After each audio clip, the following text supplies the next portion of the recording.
जय जय शङ्कर हर हर शङ्कर जय जय शङ्कर हर हर शङ्कर जय जय शङ्कर हर हर शङ्कर जय जय शङ्कर. தெய்வத்தின் குரல் 5ஆம் பாகம். பத்மபாதரின் கதை. வேடனின் பெருமை. ஆச்சாரியாளின் பிரதான சிஷ்யர்களில் ஒருவராக இருக்கப்பட்ட பத்மபாதாச்சாரியாள் ஆச்சாரியாள் காசிவாசம் செய்து கொண்டிருந்த போதே அவரிடம் சிஷ்யராக வந்து சேர்ந்தார். ஆச்சாரியாளுக்கு 16 வயசு கூட பூர்த்தியாகாத சமயம். பத்மபாதருக்கு பூர்வாசிரமத்தில் சனந்தனர் என்று பெயர். அவர் சோழ தேசத்தைச் சேர்ந்தவர். அவரை பற்றி ஒரு கதை சொல்கிறேன். தம் ஊரில் இருந்த காலத்தில் அவருக்கு ஒரு பெரியவர் நரசிம்ஹ மந்திரோபதேசம் பண்ணினார். நன்றாக ஜபம் பண்ணி சித்தி பெற்று நரசிம்ஹமூர்த்தியை தரிசிக்கணும் என்று அவருக்கு ஆசை உண்டாயிற்று. அகத்திலிருந்து புறப்பட்டார். ஏகாந்தமாக ஒரு மலையின் உச்சியிலிருந்த காட்டுக்கு போய் தபஸ் பண்ண உட்கார்ந்தார். ஒரு வேடன் வந்தான். ஐயர் ஏன் பாவம் இங்கே வந்திருக்கிறார் என்று நினைத்தான். அவரிடம் வந்து, எங்கள் மாதிரி பலசாலியான வேடர்கள் இங்கே வேட்டையாடி பிழைப்போம். பூஞ்சை பிராமணன், உனக்கு இங்கே எதுவும் கிடைக்காமல் கஷ்டப்படுவாய், எதுக்கு வந்தே என்று கேட்டான். நரசிம்ஹர் தபஸ் என்றெல்லாம் சொன்னால் அவனுக்கு புரியாதென்று அவர் இடுப்புக்கு கீழே மனுஷியன் மாதிரியும் மேலே சிங்கம் மாதிரியும் ஒரு பிராணி உண்டு, எனக்கு அது தேவைப்படுகிறது, இந்த காட்டில் அது இருக்கிறதென்று கேள்வி, அதற்காகத்தான் வந்தேன் என்றார். நிஜமாகச் சொல்ல ஐயரே, அப்படி ஒரு மிருகம் இங்கே இருக்கா? இந்த காட்டிலே நான் பார்க்காத இடமோ எனக்கு தெரியாத மிருகமோ ஒன்னும் கிடையாது.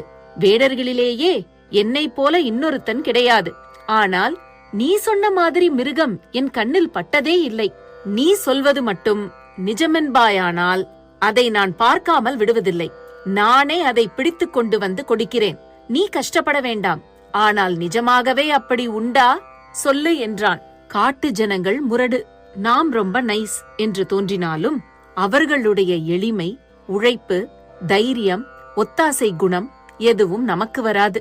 நம்முடைய பித்தலாட்டங்கள் அவர்களுக்கு வராது. நரசிம்ஹமூர்த்தியை இவன் பிடித்து வந்து கொடுப்பதாக சொல்கிறானே என்று அவர் சிரித்தார். ஏன் சிரிக்கிறாய்? வேடிக்கைக்கு சொன்னாயா என்று அவன் கேட்டான். தம்மை ஏகாந்தமாக விட்டு அவன் நகர்ந்தால் போதுமென்று அவர், நிஜமாக அது இங்கே இருக்கிறது, ஆனால் உன்னால் பார்க்க முடியாது, உன் வேலையை பார்த்து கொண்டு போ என்றார். அப்படியா சொன்னே? நாளைக்கு சாயங்காலத்துக்குள் அதை நான் பிடித்துக் கொண்டு வருகிறேனா இல்லையா பாரு. அது மட்டும் முடியாவிட்டால் இந்த உயிரை விட்டு விடுவேன். இந்த காட்டுக்கே பெரிய வேடன் என்று இருந்து கொண்டு உன் மாதிரி ஐயர் கஷ்டம் பார்க்காமல் எங்களிடத்துக்கு வந்திருக்கும் போது உதவி பண்ண லாயக்கில்லை என்றால் நான் உசிரை வைத்துக் கொண்டு என்ன பிரயோஜனம் என்று உசந்த மனசோடு சொன்னான். சரி, உன்னால் முடியாது என்று நான் சொல்லும்போது முடியும் என்று நீ புறப்பட்டால் நான் என்ன பண்ணுவது?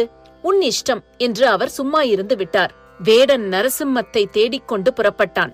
அவரிடம் கேட்டு தெரிந்து கொண்ட அரை மனுஷ அரை சிங்க ரூபத்தை விடாமல் நினைவில் வைத்துக் கொண்டு காடு பூரா தேடு தேடு என்று தேடினான். ஆகார நினைவே இல்லாமல், களைப்பு பார்க்காமல் ஒரே குறியாய் தேடினான். அன்றைக்கு முழுதும் போய்விட்டது. மிருகம் அகப்படவில்லை. அவனும் விடவில்லை. மறுநாளும் தேடினான். சாயங்கால வேளையும் வந்துவிட்டது. சரி, ஐயரிடம் சொன்னதை நம்மால் செய்ய முடியவில்லை. அவர் பொய் சொல்லி இருக்க மாட்டார். நாம் தான் கையாலாகாதவனாகி விட்டோம். உயிரை விட்டுவிட வேண்டியதுதான் என்று தீர்மானம் பண்ணினான். அங்கே படர்ந்திருந்த கொடிகளை அறுத்தான். தூக்கு போட்டுக் கொள்வதற்காக கிளையில் கட்டினான். அந்த சமயத்தில் எதிரே ஒரு மிருகம் நின்றது. நரசிம்ஹமூர்த்திதான் வந்துவிட்டார். எத்தனை ஏகாக்கிரமாக, அதாவது ஒருமுனைப்பாட்டோடு அவன் தன்னையே 2 நாளாக ஸ்மரித்திருக்கிறான். சத்திய வாக்கிய பரிபாலனத்திற்காக எப்படி பிராணத்தியாகமும் பண்ண துணிந்து விட்டான் என்பதில் சந்தோஷித்தே நரசிம்ஹ சுவாமி தர்சனம் கொடுத்தார். ஐயர் சொன்ன வர்ணனைப்படியே மிருகம் இருந்ததை பார்த்து அவனுக்கு ஒரே சந்தோஷமாயிற்று. பாழும் மிருகமே, நீ அகப்படுவதற்கு இத்தனை பாடாப்படுத்தினாய் என்று சொல்லி தூக்காகப் போட்ட கொடியை அவிழ்த்து அதனால் நரசிம்ஹத்தை கட்டினான். சுவாமியும் அவனுக்கு கட்டுப்பட்டு நின்றார். கட்டுப்பட்டு என்றால் 2 அர்த்தத்திலேயும். கரகரவென்று நரசிம்மத்தை இழுத்துக்கொண்டு அவன் சோழ தேச பிராமணரிடம் வந்தான். ஓய் பாரும், இதுதானே நீர் சொன்ன மிருகம் என்று கேட்டான். இவன் காட்டினானே தவிர அவரால் பார்க்க முடியவில்லை. அதாவது நரசிம்ம சுவாமி அவருக்கு காட்சி கொடுக்கவில்லை. அவனானால், இந்தா புடிச்சுக்கோ, உனக்காகத்தான் கொண்டு வந்தேன், ஓட்டிக்கொண்டு சுகமாக ஊருக்கு போ என்றான். அவன் பொய் சொல்கிறானா? இல்லாவிட்டால் அவனுக்கு பிரமையா என்று அவர் நினைத்தார். அப்போது அவருக்கு கேட்கும்படியாக சுவாமி சிங்கப்பிரான் கர்ஜனை பண்ணினார். அவருக்கு துக்கமாக வந்தது. ஹீனனான வேடனுக்கு தெரிகிறாய், எனக்கு தெரிய மாட்டேன் என்கிறாய் என்று சுவாமியிடம் நொந்து கொண்டார். அப்போது அசரீரி வாக்கு உண்டாயிற்று. கோடி வருஷம் ஸ்வரூப தியானம் பண்ணினாலே ஏற்படக்கூடிய சித்த ஐகாக்கிரியம், அதாவது ஒருமுனைப்பாடு இவனுக்கு ஒரே நாளில் உண்டாயிற்று. பசி நித்ரை இல்லாமல் எங்கே சுற்றினாலும் ஒரே தியானமாக இப்படி பிராணனை பந்தயம் வைத்து சாதனை பண்ணினவராக எந்த ரிஷியும் இல்லை. இந்த மகா பக்தனின் சங்கம் உனக்கு ஏற்பட்டதால்தான் தர்சனம் கிடைக்காவிட்டாலும் கர்ஜனையும் இப்போது இந்த வாக்கும் கேட்கிற பாக்கியமாவது கிடைத்தது. இதனாலேயே மந்திர சித்தியும் பெற்றுவிட்டாய். உனக்கு அவசியமான காலத்தில் வந்து ஆக வேண்டியதை அனுகிரகிப்பேன் என்று பகவானின் வாக்கு சொல்லிற்று. கொலையாளிக்கும் கருணை. ரொம்பவும் முக்கியமான ஒரு சமயத்தில் பத்மபாதருக்கு நரசிம்மமூர்த்தியின் ஆவிர்பாவம் ஏற்பட்ட கதையையும் கையோடு சொல்லிவிடுகிறேன். அவர் ஆச்சாரியாளின் சிஷ்யராகி ரொம்ப நாளான விட்டு நடந்த சம்பவம்.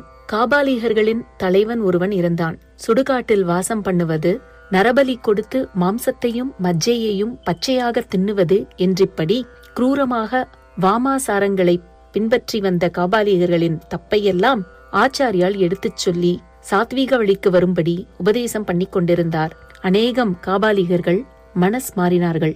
சில பேர் மாறாமல் ஆச்சாரியாளிடம் ஒரே அடியாக துவேஷம் பாராட்டி கொண்டிருந்தார்கள். இவன் அப்படி ஒருவன். இவனால் அவருக்கு எதிர்வாதம் எதுவும் பண்ண முடியவில்லை. அவரை எப்படி தொலைக்கலாம் என்று பார்த்து கொண்டிருந்தான். ஒன்று பண்ணலாம், இவரோ மகா கருணையுள்ளவர், அதனால் அவரிடமே போய் நம் இஷ்டத்தை சொல்லுவோம் என்று நினைத்து அவர் தனியாயிருந்த சமயத்தில் அவரிடம் போய் நமஸ்காரம் பண்ணினான். இதுவரை நான் விதவிதமாக பலி கொடுத்தும் கபாலி பிரத்யக்ஷமாகவில்லை.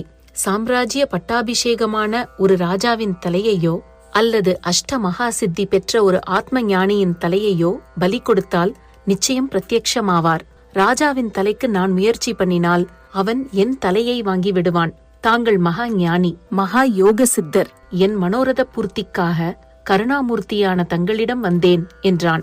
இப்படி கூட ஒருத்தரிடம் தலையை கேட்பதுண்டா என்றால் ஆச்சாரியால் அப்படிப்பட்டவராக இருந்திருக்கிறார். காபாலிகன் கேட்டதில் அவருக்கு ரொம்பவும் சந்தோஷம் உண்டாயிற்று. அட, ஒன்றுக்கும் உதவாதது என்று நினைக்கிற இந்த மனுஷ சரீரங்கூடவா ஒருத்தனுக்கு ஈஸ்வர தர்சனமே கிடைப்பதற்கு உதவுகிறதாம். மரம் பட்டுப்போனாலும் விறகாக உபயோகப்படுகிறது. மாட்டுக்கொம்பு ஈஸ்வர அபிஷேகத்துக்காக உபயோகமாகிறது. யானை தந்தமும் எத்தனையோ பிரயோஜனங்களை கொடுக்கிறது. மான் தோல், குரூரமான புலித்தோல் கூட தியானத்துக்கு ஆசனமாகிறது.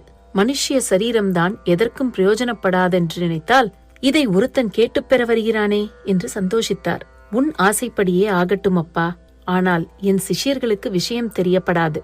அவர்கள் பொல்லாதவர்கள், உனக்கு ஏதாவது கஷ்டம் உண்டாக்குவார்கள். ஆகையால் நான் தனியாக தியானத்தில் இருக்கும் சமயத்தில் வந்து சிரசை எடுத்துக்கொண்டு போ என்றார். அப்படியே அப்புறம் அவர் தனியாய் தியானத்தில் இருந்த போது வந்தான். கத்தியை உருவினான். எங்கே இருந்தோ பத்மபாதர் அங்கே வந்து குதித்தார். ஹா ஹா என்று பெரிசாக சத்தம் கேட்டது.